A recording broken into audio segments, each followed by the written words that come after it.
В мире насчитывается около 6000 языков. Самыми популярными являются китайский, английский и испанский. Им не уступает по популярности и востребованности язык жестов. На нем общаются миллионы людей в мире. Несмотря на отсутствие возможности говорить, глухонемые тоже люди, и им, как любому человеку на Земле, требуется общение с внешним миром.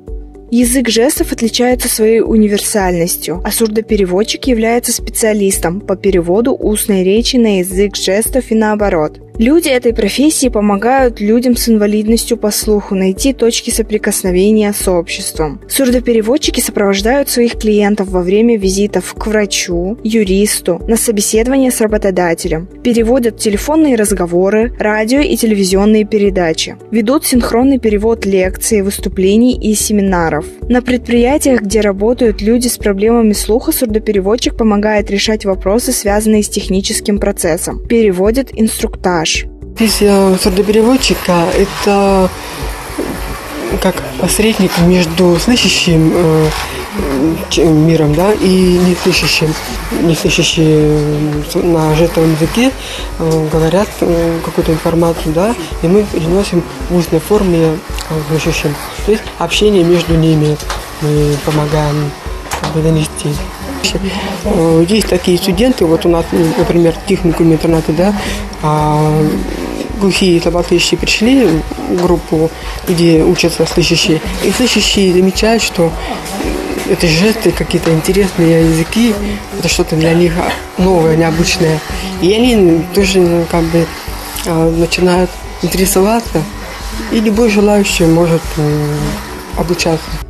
Главная задача сурдопереводчика – способствовать полноценному участию глухих и слабослышащих людей в жизни общества, так как в современном мире часто возникает потребность в общении. Сурдоперевод состоит из двух блоков. Первый – язык жестов – это вид невербального общения слабослышащих и глухих людей. Для сурдопереводчика важно хорошо владеть своей мимикой, так как каждый жест производится руками в сочетании с мимикой. Также сурдопереводчик должен следить за своей артикуляцией, то есть формой или движением рта и губ. И все это должно сопровождаться с положением корпуса тела. Второй блок – дактилология. Другими словами, пальцевая или ручная азбука. Зная ее, можно произнести слово по буквам. Как правило, дактильно произносят лишь имена собственные и слова, которым нет аналогов в иностранных языках. Фамилии, географические названия и так далее. На сурдопереводчика, в общем-то, все могут научиться. Это надо знать жесты руками буквы показывать. Нас сурдопереводчиков очень мало, а у нас в республике глухих граждан очень много, и мы им помогаем переводить. Например, у нас вот в техникум-интернате учатся студенты, слабослышащие, глухие, и преподаватели объясняют, а мы сурдопереводчики переводим. В данное время у нас сурдопереводчиков не хватает. Ранее на сурдопереводчика в Якутске можно было обучаться в Республиканском техникум-интернате профессиональной и медико-социальной реабилитации инвалидов. Но в связи со сложностью трудоустройства выпускников техникуму пришлось временно приостановить набор по данной специальности. Но несмотря на это, профессия сурдопереводчика является одной из востребованных профессий, как в Якутске, так и по всей России. Деятельность сурдопереводчика – это тяжелый умственный и физический труд. Сурдопереводчик обязан постоянно расширять свои знания и заниматься самообразованием. Каждый ребенок уникален, и у каждого свой способ восприятия мира. В этом главный принцип инклюзивного образования. Инклюзивное образование – это возможность любого ребенка получать знания по программе с индивидуальным подходом. Это значит, что ваш ребенок получит равное внимание с учетом его особенностей и возможностей. Выбирая школу для своего ребенка, проверьте, есть ли в ней инклюзивный подход. Дети должны учиться вместе.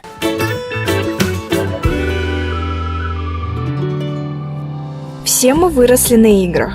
Так вот, настольные игры самым различным образом влияют на дальнейшее развитие ребенка. Это обучение, помогающее ребенку понимать и развивать свои ощущения. Поэтому выбор игрушек для любого ребенка – непростая задача, особенно если речь идет о ребенке с ограниченными возможностями здоровья. Таким образом, настольные игры для слабовидящих и незрячих детей должны отличаться от обычных по фактуре, размеру, весу, иметь другие различия в области тактильных ощущений. Присутствие на игрушках множества кнопок, отверстий, выключателей, поворотных механизмов позволяет ребенку учиться оценивать вид предметов путем их исследования. Различия фактур, например, шероховатые, пушистые, скользящие и гладкие поверхности, позволят ребенку сопоставлять свойства предметов и отличать их только по прикосновению, не используя зрительные образы. Это очень важное умение для слабовидящих и незрячих детей. Изначально все игры – это, конечно же, игры, которые были общедоступные для всех детей. Но каждую из этих игр адаптируют под незрячих, то есть маркируют. Допустим, вы можете посмотреть те же самые домино. Есть двух видов, да, где точки рельефные и где они различаются по цвету, по материалу. Двух видов есть. Ну и, конечно же, сейчас некоторые сами мы маркируем. Сейчас мы практикуем такое, либо дети могут прийти к нам заниматься, либо они одалживают игры себе домой и с родителями уже играют в семейном кругу. Настольные игры для слабовидящих и незрячих передают большое разнообразие ощущений ребенку, что развивает его моторику, а также обучают общению и дают почувствовать уверенность в себе в ходе игры. Основным преимуществом настольных игр является то, что для их проведения достаточно просто стола. Большинство игр уже укомплектованы всеми необходимыми предметами – досками, карточками, фишками, игровыми кубиками и многим. Игры данной категории, в отличие от спортивных и видеоигр, не требуют активного перемещения игроков, что делает эти игры более безопасными. В число настольных игр входят игры с специальным полем, карточные игры, кости, солдатики и другие. Наш центральный аппарат каждый год ежегодно проводит фестиваль «Игровая кладовая», где они начинали с таких простых, адаптированных для незрячих игр, как домино, шашки, шахматы. Но сейчас они адаптировали совершенно новые игры, такие как катанина, калах, монополия, и проводят уже конкурсы. Эти игры, они очень хорошо развивают логическое, абстрактное мышление. Проблема является для наших детей в том, что им не хватает общения. А играя в такие настольные игры, они могут играть как и в семье, так и в школе, как и у нас они одалживают, приходят, играют. И получается, что они помимо того, что развиваются, они общаются и социализируются. На сегодняшний день это не просто развлечение, существует большое разнообразие детских развивающих настольных игр. Для ребенка всегда можно выбрать наиболее подходящий вариант в зависимости от возраста, потребностей и возможностей. Приходя в сложный мир, человек познает его через окружающие вещи. Чем разнообразнее настольная игра, тем больше ощущений испытывают люди с особенностями. Учатся сопоставлять их, реагировать на различные события, быстрее и правильнее определять в дальнейшем окружающую их обстановку. У детей есть свои особенности. Находясь вместе в инклюзивном детском саду или школе, дети учатся принимать и развивать способности друг друга. И если учитель помогает им в этом, то особенности становятся преимуществами. Дети должны учиться вместе. Узнайте больше на сайте perspektiva-inva.ru. «Старший брат» – южнокорейский комедийный и драматический фильм 2016 года. События фильма разворачиваются вокруг двух братьев, которым пришлось встретиться и жить вместе спустя 15 лет. Младший брат Дуйон добился большого успеха в спорте и даже стал мастером по дзюдо. Но во время очередной тренировки он получил тяжелую травму и лишился зрения. После случившейся трагедии его старший брат Душик, отбывавший тюремный срок, досрочно выходит на свободу, чтобы присмотреть за ним. Вот только братья не особо хорошо ладят, а Душик всего лишь использовал возможность присматривать за братом, чтобы выйти из тюрьмы. Теперь братьям предстоит жить вместе. Получится ли им наладить отношения, вы узнаете, посмотрев фильм «Старший брат».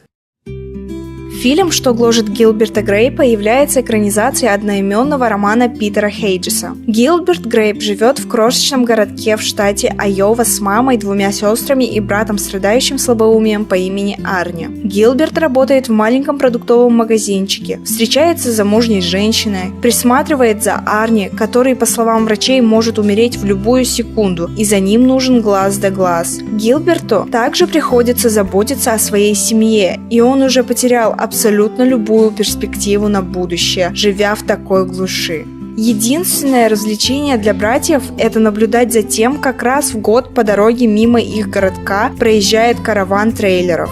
Однажды один из трейлеров из-за поломки в моторе остановился неподалеку. И вся жизнь Гилберта меняется из-за красивой молодой женщины по имени Бекки, которая путешествует вместе с бабушкой. Так что ждет Гилберта после встречи с Бекки? Вы узнаете, посмотрев фильм «Что гложет Гилберта Грейпа».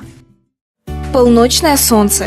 Главная героиня фильма «Полночное солнце» Кэти страдает болезнью Гюнтера. Ее нежная кожа не выносит солнечного света, и она вынуждена скрываться во мраке. Лишь ночью она может выходить на улицу и наслаждаться жизнью. Ночами девушка поет песни собственного сочинения под гитару на станции вокзала.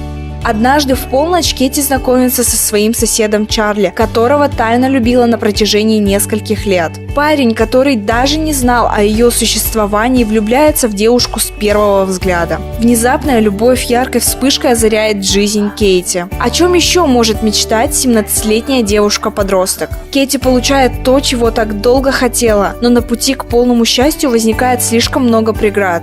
Что случится с Кэти, мечтающей о счастливой и полноценной жизни, можно узнать, посмотрев фильм «Полночное солнце».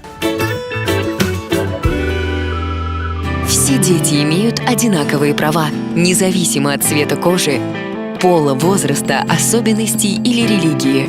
Они имеют право на равный доступ к образованию, на защиту от дискриминации и на полноценную семью. Перед детьми стоят много преград, но если мы будем соблюдать их права и создавать им условия для их реализации, они смогут достичь многого. Каждый ребенок особенный. Все дети равные. Узнайте больше на сайте perspectiva-inva.ru.